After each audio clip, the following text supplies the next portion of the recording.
오늘의 말씀은 예레미야가 4장의 말씀입니다. 오늘의 말씀도 닭간체의 형식을 취하고 있는 비탄 시입니다. 번역에서는 패망의 징계로 인한 예루살렘의 불행과 수치의 내용이 기록되고 있습니다. 예루살렘 포위 마지막 시기와 예루살렘 점령과 파괴 이후에 그 주민들이 겪은 고난이 묘사되고 있습니다. 특이한 부분은 이 노래에 하나님께 드려지는 간구와 또 고백이 전혀 등장하고 있지 않습니다. 이 노래는 기도문이 아니며 또한 다른 민족들의 동정을 구하는 노래도 아닙니다. 단지 선지자가 겪고 있는 비탄한 이 심정을 토로하고 있을 뿐입니다. 예레미야가 4장 1절의 말씀입니다. 슬프다 어찌 그리 금이 빛을 잃고 순금이 변질하였으며 성소의 돌들이 거리 어기마다 쏟아졌는고. 가장 좋은 금, 순금은 바로 유다 백성들을 가리킵니다. 이들이 빛을 잃고 변질되었다라고 표현되고 있죠. 본래 순금은 변질되지 않기 때문에 외관에 대한 변화의 묘사로 볼 수 있습니다. 예루살렘 함락 당시에 그 성 전체가 불에 그슬려 변색된 것을 염두에 둔 표현이다라고 볼 수 있는 것이죠. 그리고 성소의 거룩한 돌들은 대제사장의 에봇의 그 흉패에 붙어있던 돌들을 가리킵니다. 이것이 거리 어기에 쏟아졌다는 것은 성소의 돌들처럼 고귀하고 존귀한 유다 백성들이 초라하고 처참한 처지로 전락하게 되었다는 것을 이렇게 묘사하고 있는 것이죠. 2절 말씀에 순금에 비할 보배로운 시온의 아들들이 토기장이가 만든 진 항아리와 같이 여김을 받게 되었다라고 말씀하고 있습니다. 토기장이는 자기가 만든 질그릇이 마음에 들지 않으면 바로 깨트릴 수 있는 권한이 있는 존재인 것이죠. 질 항아리와 같이 되었다라는 것은 멸망을 당한 비참한 처지가 되었다라는 것을 설명하는 것입니다. 과거 예레미야 선지자는 예루살렘에 대한 예언의 말씀을 전하면서 부패하고 타락한 예루살렘 성이 하나님의 심판을 받아 파멸에 이르게 되는데 그 비유로 바로 토기장이의 비유를 들어서 설명한 적이 있었습니다. 토기장이와 깨어진 오지병의 비유를 통해서 이 예언의 말씀을 선포했던 것이죠. 유다의 신분과 위치를 격화시키고 비참하게 처하게 된 이유는 바로 유다 백성의 죄 때문이었습니다. 이것이 바로 죄가 가진 특징이다라는 것이죠. 죄는 아무리 존귀하고 화려한 존재라 할지라도 비참한 존재로 전락시키는 특징을 지니고 있습니다. 다윗이 밧세바를 취하고 범죄하게 되죠. 그 죄로 인해서 그 죄가 또 확장되어서 밧세바의 남편 우리아를 전쟁터에 내보내서 죽이게 합니다. 가장 존귀했던 이 성군 다윗이 이 죄로 인해서 가장 비참한 지경까지 나락으로 떨어지게 되었다는 것이죠. 창조주 하나님은 흙으로 인간을 만드셨습니다. 그러나 인간은 창조 당시만 해도 절대 연약하고 이렇게 비천한 존재가 아니었습니다. 창조 당시 인간은 인생 질고에 시달리지도 않았으며 질그릇이 이렇게 깨어지듯이 죽어 사라질 존재도 아니었습니다. 지극히 영광스러운 존재로 지복을 누리며 영원히 살 수 있는 존재가 바로 창조 시의 인간의 존재됨이었습니다. 바로 죄를 지음으로 통해서 사망의 종로로 타게 되었고 죄의 종로로 타는 연약한 질 항아리가 된 것입니다. 그것이 바로 아담의 모든 후손들의 실존의 존재됨입니다. 죄는 영광스러운 존재로 하여금 빛을 잃게 만들어버리는 것이죠.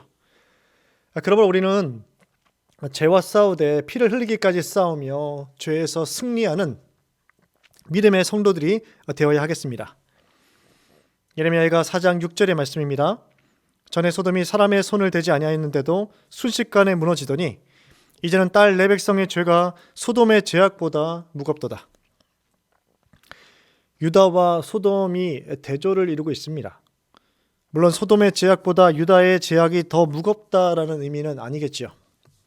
소돔의 멸망 당시와 유다의 멸망을 비교하면서 심판의 심각성이 어느 도시가 더 심각한지를 증명하고 있습니다.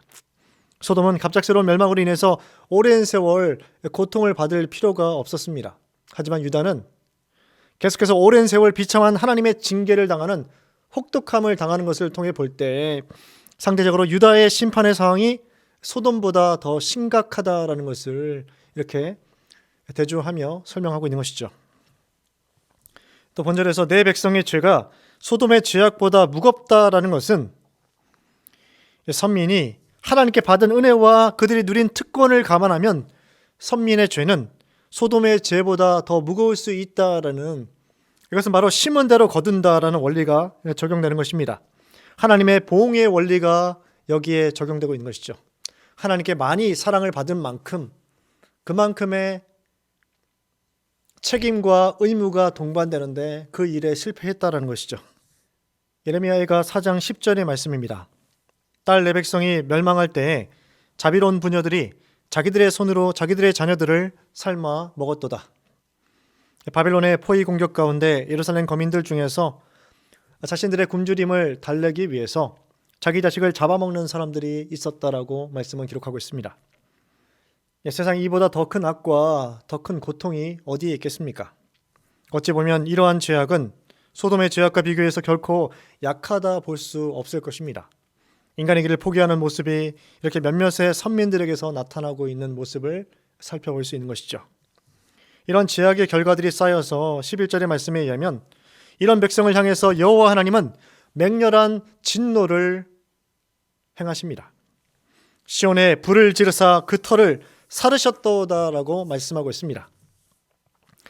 마치 소돔에 내려진 심판을 연상시킵니다.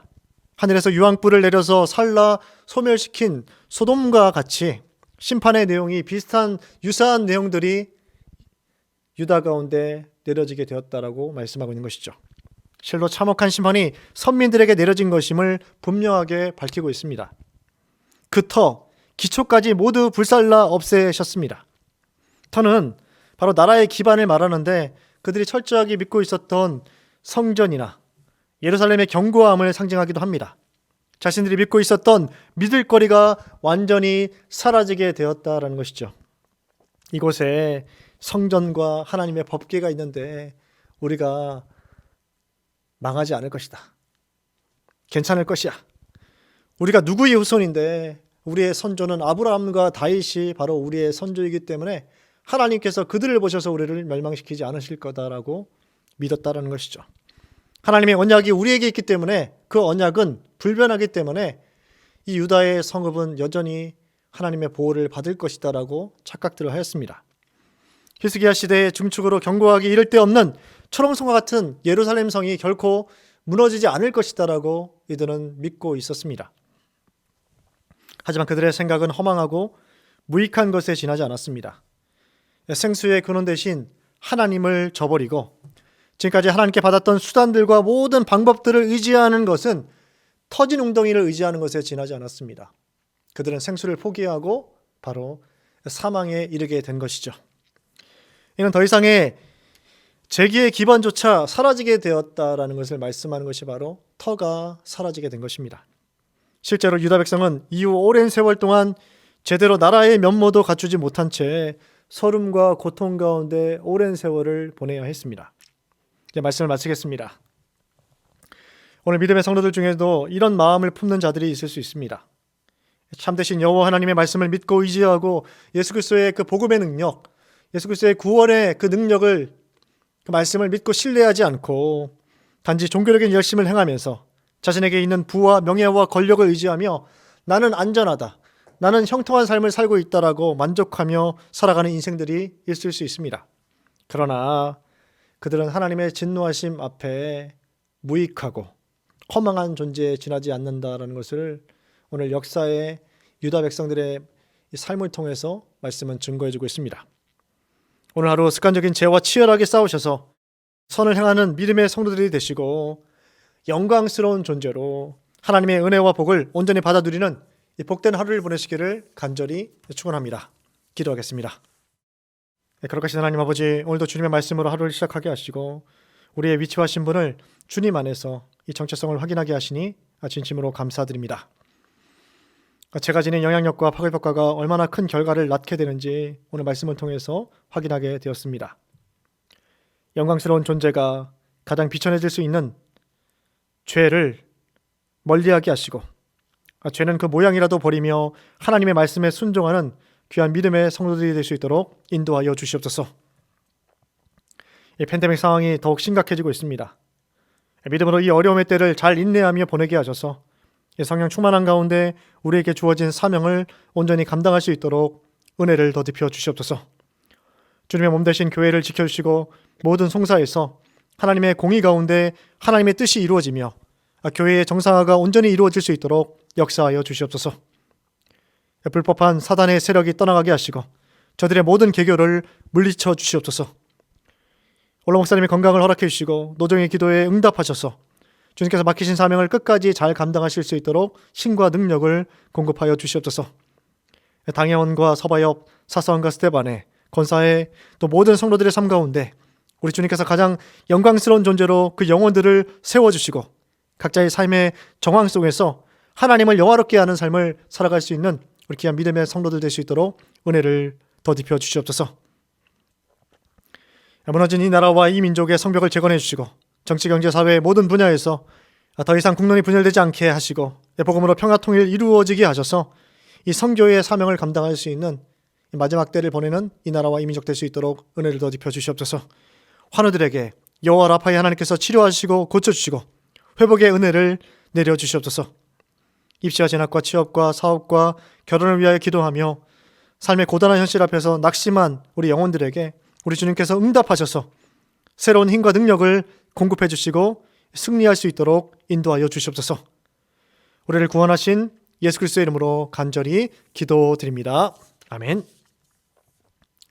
하늘에 계신 우리 아버지, 아버지의 이름을 거룩하게 하시며 아버지의 나라가 오게 하시며 아버지의 뜻이 하늘에서와 같이 땅에서도 이루어지게 하소서. 오늘 우리에게 일용할 양식을 주시고 우리가 우리에게 잘못한 사람을 용서하여 준 것 같이 우리 죄를 용서하여 주시고 우리를 시험에 빠지지 않게 하시고 악에서 구하소서. 나라와 권능과 영광이 영원히 아버지의 것입니다. 아멘.